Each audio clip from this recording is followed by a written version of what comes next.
Assalamualaikum warahmatullahi wabarakatuh. Saya Muhammad Farid Hazim dan teman saya Imelda Novena dan Wahyuni Dwi Handayani akan menjelaskan mengenai struktur dan fungsi jaringan pada hewan. Baik, yang pertama mengenai definisi jaringan. Jaringan adalah sekumpulan sel yang memiliki struktur dan fungsi yang sama, yang bekerja sama untuk menjalankan tugas-tugas tertentu dalam tubuh organisme.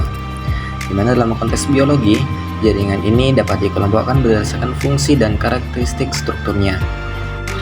Jaringan pada hewan terbagi menjadi 4 macam. Yang pertama, jaringan epitel. Yang kedua, jaringan otot. Yang ketiga, jaringan ikat. Dan yang keempat, jaringan saraf.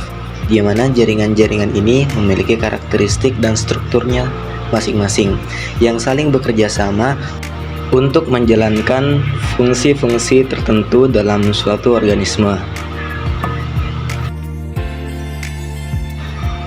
Yang pertama, jaringan epitel, di mana jaringan ini melapisi permukaan tubuh dan organ, serta membentuk lapisan pelindung di dalam tubuh, yang memiliki fungsi sebagai pelindung, sekresi, dan absorpsi. Di mana bentuk jaringan epitel ada epitel pipih, epitel kubus, dan epitel silindris.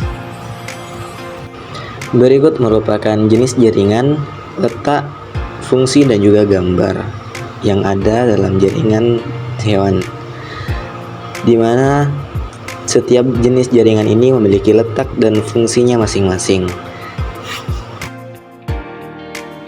Jaringan yang kedua adalah jaringan otot, di mana jaringan otot ini terdiri dari sel-sel yang mampu berkontraksi dan menyebabkan gerakan. Dan terdapat 3 jenis jaringan otot, yaitu otot rangka atau otot lurik, otot jantung, dan otot polos. Dan setiap jenis otot memiliki fungsi yang berbeda-beda.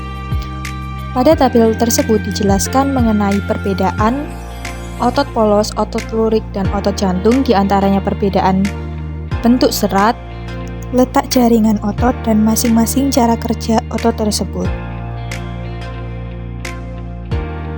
Yang ketiga adalah jaringan ikat, di mana jaringan ini memiliki sel-sel yang tersebar dalam matriks yang terdiri dari serat dan substansi dasar.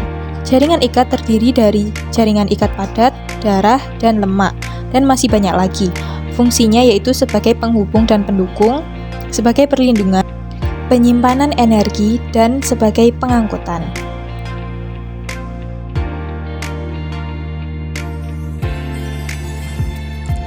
Jaringan yang keempat yaitu jaringan saraf.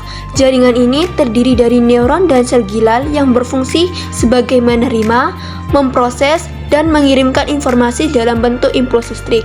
Jaringan saraf ini memiliki fungsi yang berbeda-beda. Di antaranya yang pertama yaitu sebagai komunikasi, yang kedua sebagai koordinasi, dan yang ketiga sebagai pengolahan informasi.